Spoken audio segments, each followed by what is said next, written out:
സർവത്ര മുടിയും കൂടെ വാരി പെറുക്കി ഒതുക്കി ഉച്ചിത്തലയിൽ ഇതുപോലെ ഒരു കുടുംബം കിട്ടും. പിന്നെ കൂട്ട്നെസ് കൂട്ടാൻ വേണ്ടിയിട്ട് കുറച്ച് മുടി പിച്ചി പറിച്ച് അവിടെ ഇവിടെയൊക്കെ ഇടാം. പിന്നെ എന്താ ഇതുപോലത്തെ ഒരു ടോപ്പും സ്കേർട്ടും. This is my favourite and comfortable at home outfit and hair style. ഈ ടോപ്പിനെ കുറിച്ച് മാത്രം 2-3 സെന്റൻസ് പറയാനായിട്ട് ഞാൻ ആഗ്രഹിക്കുകയാണ്. ഇത് വിസ്കോസ് റയൻ പ്രിന്റഡ് മെറ്റീരിയൽ ആണ്. 398 രൂപയാണ് ഇതിന്റെ വില. പിന്നെ ഇത് ഫ്ലിപ്കാർട്ടിൽ നിന്ന് വാങ്ങിച്ചതാണ്. എന്റെ ഈ കുട്ടിയുടുപ്പിന്റെ ശാലിനത എനിക്ക് തന്നെ ഇഷ്ടപ്പെട്ടത് കൊണ്ട് ഞാനങ്ങ് വിചാരിക്കുമായിരുന്നു എന്തുകൊണ്ട് എനിക്ക് ഇതുപോലത്തെ കുറച്ച് ടോപ്പുകൾ തയ്ച്ചുകൂടാ എന്ന്. കണ്ടിട്ട് സ്വന്തമായിട്ട് വലിയ പാടൊന്നും ഇല്ലാതെ വെട്ടാനും തയ്ക്കാനും ഒക്കെ പറ്റുന്ന ഒരു പാറ്റേൺ ആയിട്ടാണ് ഈ ടോപ്പ് കണ്ടപ്പോൾ തോന്നിയത്. അത്താഴം ഒരു ചേഞ്ചിന് വേണ്ടിയിട്ട് റാഗി വെർമിസെല്ലി ഉപ്പുമാവ് ഉണ്ടാക്കാം. ഞാൻ ആദ്യമായിട്ടാണ് ഇത് ഉണ്ടാക്കാൻ പോകുന്നത്. അതുകൊണ്ട് ഒരു ഐഡിയ വെച്ച് അങ്ങോട്ട് മുന്നോട്ട് പോകാമെന്ന് വിചാരിച്ചിട്ട് പാക്കറ്റൊക്കെ പൊട്ടിച്ച് ഈ ഒരു പിടിയോളം മാത്രമേ ഇപ്പൊ തൽക്കാലം ഉപ്പുമാവിന് വേണ്ടിയിട്ട് എടുക്കുന്നുള്ളൂ. ഇതൊന്നുകൂടെ ഒന്ന് കൈകൊണ്ട് ഞെരിച്ച് പൊടിച്ചു കൊടുക്കണം കേട്ടോ. ആ പരിപാടി നല്ല രസമുള്ള പരിപാടിയായിരുന്നു. അത് ഒളിച്ചൊടിച്ച് ഞാൻ വിചാരിച്ചത് പൊടിയാക്കുമെന്ന്. എനിക്ക് പാളിപ്പോയ ഒരു കാര്യം എന്ന് പറയാനായിട്ട് നന്നായിട്ട് തിളപ്പിച്ചുകൊണ്ടിരുന്ന വെള്ളം എടുത്ത് ഇതിനകത്ത് ഒഴിച്ചു. പകുതി വേവിച്ചെടുക്കുക എന്ന ഉദ്ദേശത്തോടുകൂടിയാണ് ചെയ്തതെങ്കിൽ ഇത് മുഴുവനായിട്ട് അങ്ങ് വെന്ത് പോയി കേട്ടോ. പിന്നെ നന്നായിട്ട് വെള്ളമൊക്കെ ഡ്രെയിൻ ചെയ്ത് എടുത്തതിന് ശേഷമാണ് ഉപ്പുമാവ് ഉണ്ടാക്കിയത്. പിന്നെ ഞാൻ വന്ന് യൂട്യൂബ് വീഡിയോസ് ഒക്കെ റെഫറൻസ് ആയിട്ട് എടുത്ത് നോക്കിയപ്പോഴത്തേക്കാണ് കാണുന്നത് ഇത് ശരിക്കും പറഞ്ഞാൽ ആവി കയറ്റിയാൽ മതി കേട്ടോ. 4-5 ഐറ്റം കൂടെ ചേർത്തിട്ടുള്ള മിക്സ്ഡ് റാഗി വെർമിസെല്ലി ഉപ്പുമാവാണ് ഉണ്ടാക്കുന്നത്. ഒരു പിടിയോളം സവാള അരിഞ്ഞത്, അതുപോലെ തക്കാളി കുനുകുന അരിഞ്ഞത്, ബീൻസ് കുനുകുന അരിഞ്ഞത്, പിന്നെ ഞാനിവിടെ ചിക്കന് പകരം സോസേജ് ആണ് കേട്ടോ എടുക്കുന്നത്.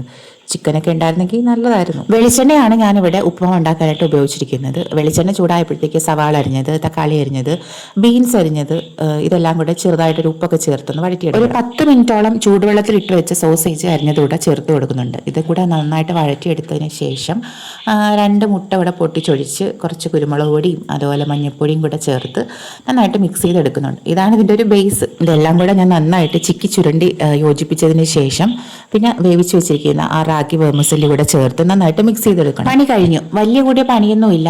നല്ല ടേസ്റ്റ് ഉണ്ടെന്നൊന്നും പറയാനായിട്ട് പറ്റത്തില്ല കേട്ടോ. ഞാൻ ഉണ്ടാക്കിയ മെത്തേഡോ അല്ലെങ്കിൽ അതിൻ്റെ എന്തെങ്കിലും പോരായ്മകളൊക്കെ കൊണ്ടായിരിക്കാം അത്ര നല്ല ടേസ്റ്റി ആയിട്ട് ഇത് വന്നില്ല. പോഷകസമൃദ്ധമായതുകൊണ്ട് ഇതിനെ അങ്ങനെ അണ്ടർ റേറ്റ് ചെയ്യാനും പണ്ട് വീട്ടിൽ റവയുടെ ഉപ്പുമാവ് ഉണ്ടാക്കുമ്പോഴത്തേക്ക് ആ കൂടെ ചേർക്കുന്നത് ഇഞ്ചിയും പച്ചമുളകും തേങ്ങ ചിരകിയതും സവാള അല്ലെങ്കിൽ ഉള്ളി അരിഞ്ഞതൊക്കെ ആയിരിക്കും. ഇന്നിപ്പോൾ ഒരുപാട് പരിഷ്കരിച്ച് ഒരു ഉപ്പുമാവ് റോസ്റ്റ് പോലെയൊക്കെയാണ് ഉണ്ടാക്കുന്നത്.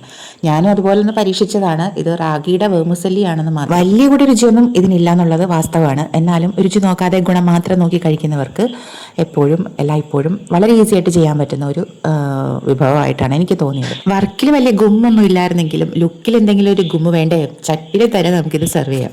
ഇനി കഴിച്ചാൽ മതി. കഴിച്ചുകൊണ്ടിരിക്കുമ്പോൾ ഞാനൊരു കാര്യം പറയട്ടെ. കഴിഞ്ഞ വീഡിയോയിൽ നമുക്ക് കിട്ടിയത് 3 സബ്സ്ക്രൈബേഴ്സിനാണ് കേട്ടോ. ന്യൂലി വന്ന നമ്മുടെ 3 സബ്സ്ക്രൈബേഴ്സിനും നമ്മുടെ ചാനലിലോട്ട് സ്വാഗതം. ഇതുവരെ നമ്മുടെ കൂടെ നിന്നവർക്കും സപ്പോർട്ട് ചെയ്തവർക്കും ഒക്കെ ഒത്തിരി നന്ദി കേട്ടോ. അപ്പോൾ ഇത്രയേ ഉള്ളൂ ഇന്നത്തെ വീഡിയോ. അടുത്ത വീഡിയോയിൽ വീണ്ടും കാണാം. നമ്മുടെ ചാനൽ സബ്സ്ക്രൈബ് ചെയ്ത് സപ്പോർട്ട് ചെയ്യാൻ മറക്കല്ലേ.